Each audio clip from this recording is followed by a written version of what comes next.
జై శ్రీరామ్. జై విఘ్నేశ్వరాయ నమ. సరస్వత్యై నమ. మాతృదేవోభవ, పితృదేవోభవ, ఆచార్య దేవోభవ. హరి ఓం తత్సత్.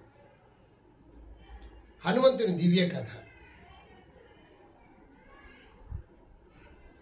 పూర్వం దేవలోకంలో అప్సరసైనటువంటి పుంజక స్థల శాపవశాస్తు ఒక ముని శాపం వలన వానరకాంతగా జన్మించింది. ఆమె చాలా పతివ్రత, బుద్ధిశాలి. ఆ వానర జాతికి రాజు అయినటువంటి కేసరి అనేటువంటి ఒక యోధుణ్ణి వివాహం చేసుకుని అంజలి కేసరి దంపతులయ్యారు. ఒక పర్వత శిఖరం మీద ఒక రోజున ఆమె తపస్సు చేసుకుంటూ ఉండగా ఆమె యొక్క అందానికి ముగ్ధుడైనటువంటి వాయుదేవుడు ఒకసారి కౌగిలించుకున్నాడు. వెంటనే ఆమెకు ఆ స్పర్శ అర్థమై ఎవరా మూర్ఖుడు అని కోపగించగా వాయుదేవుడు ప్రత్యక్షమై, ఓ యశస్వి, నేను వాయుదేవుడను, నీవు కారణజన్మురాలవు. వానర యోధుడు ఒక మహానుభావుడు నీ గర్భమునందు జన్మించవలసి ఉన్నది. ఇది దైవ కార్యము, అందువలన నేను ఇలా చేశాను అని చెప్పి వాయుదేవుడు ఆమెకు ఇలా, నా యొక్క తేజస్సుని నీ అందు ప్రవేశపెడతాను.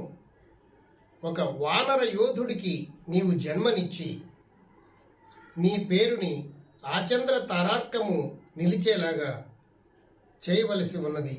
ఇది దైవ కార్యము అని వాయుదేవుడు చెప్పగా అంజలీదేవి సంతోషముతో ఒప్పుకున్నది. అప్పుడు వాయుదేవుడు తన యొక్క తేజస్సుని ఆమె గర్భమునందు ప్రవేశపెట్టాడు.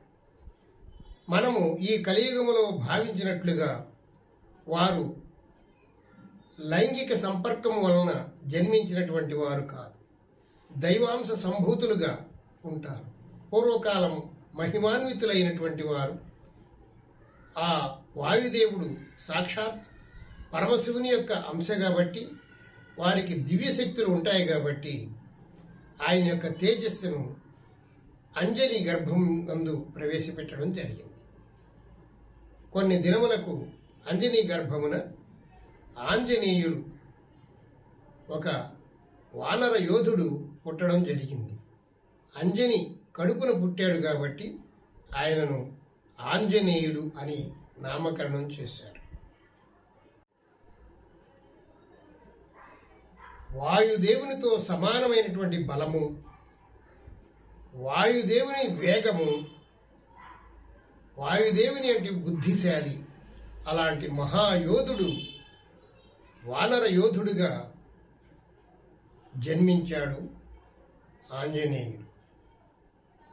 జన్మించిన కొంతకాలమునకు ఆయనకు ఆకలి వేసి అలా ఆకాశం వంక చూడగా ఆ సూర్యభగవానుడి పండుగ భావించి ఆయన వాయువేగంతో వెళ్ళి ఆ పండుని మృంగబోయాడు. ఆ సూర్యుని యొక్క వేడికి ఆ ఆంజనేయ స్వామి ఆ ముఖమంతా మూతి కాలిపోవడం జరిగిందని కొంతమంది చెప్తూ ఉంటారు. అలాగే వెంటనే ఆ సూర్యుడిని మృంగపోయినటువంటి ఆంజనేయుని చూచి దేవేంద్రుడు కోపగించి తన యొక్క వజ్రాయుధాన్ని ప్రయోగించి హనుమంతుని మీదకి విసిరాడు. ఆ వజ్రాయుధం వచ్చి హనుమంతుని యొక్క ఎడమ దవడ మీద తగలడంతో ఆ ఎడమ దవడ కొంచెం దెబ్బతిన్నది. అందుచేత హను అంటే సంస్కృతంలో దవడ అని అర్థమున్నది కాబట్టి హనుమ అని పేరు కూడా వచ్చిందని మన శాస్త్రాలు చెప్తున్నాయి. ఆ వజ్రాయుధానికి మూర్ఛ చెల్లినటువంటి ఆ హనుమంతుడు చూచి వాయుదేవుడు కోపగించి తన యొక్క కార్యకలాపాలను స్తంభింపజేశాడు. వాయువు లేకపోతే మనం 5 నిమిషాలు కూడా బ్రతకలేము కదా. ఆహారం లేకపోయినా కొన్ని రోజులు బ్రతకవచ్చు, కానీ వాయువు లేకపోతే 5 నిమిషాలు కూడా బ్రతకలేము. అందుచేత ఈ సృష్టి అంతా అల్లకల్లోలమైపోతుందని ముల్లోకాలు అల్లకల్లోలం అయిపోయి అనేక ఇక్కట్లు పడతారని చెప్పేసి దేవతలందరూ కూడా ఆ వాయుదేవిని ప్రార్థించారు. అప్పుడు నా కుమారుని మూర్ఛ నుండి బయటకు తేరుకునేలాగా మీరందరూ చేయండి అనగా అంత బ్రహ్మదేవుడు, ఇంద్రుడు, పరమేశ్వరుడు అందరూ దేవతలు వచ్చి ఆ ఆంజనేయునికి అందరూ కూడా వరాలు ప్రసాదించారు. అందుచేత అందరి యొక్క దేవతల యొక్క శక్తులు ఆ ఆంజనేయునిలో ప్రవేశింపజేశారు. అప్పుడు వాయుదేవుడు సంతోషించి తన యొక్క కార్యకలాపాలను నిర్విఘ్నంగా నెరవేర్చాడు.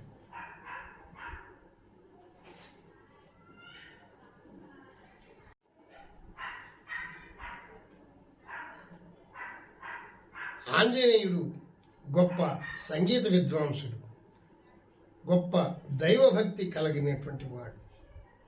ఆయన రామనామంతో ఆయన యొక్క జన్మను సార్థకం చేసుకున్నాడు. ఆయన చిరంజీవి, ఎల్లప్పుడూ ఉంటాడు. ఇప్పటికీ కూడా ఆంజనేయ స్వామి హిమాలయ పర్వతాల్లో తిరుగుతున్నాడు అని చాలామంది చెబుతూ ఉంటారు.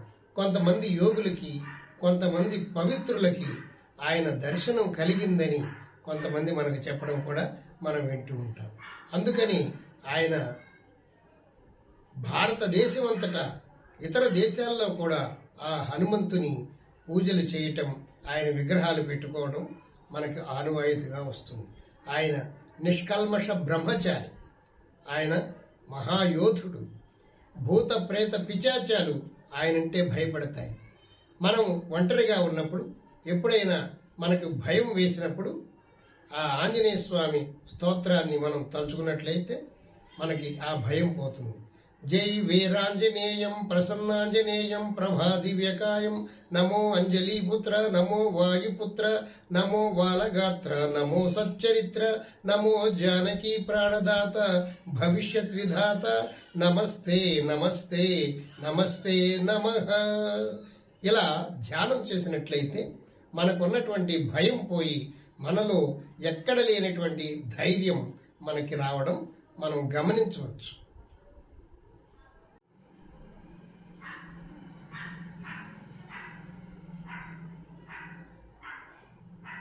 రామాయణంలో హనుమంతుని యొక్క పాత్ర చాలా ముఖ్యమైనటువంటిది.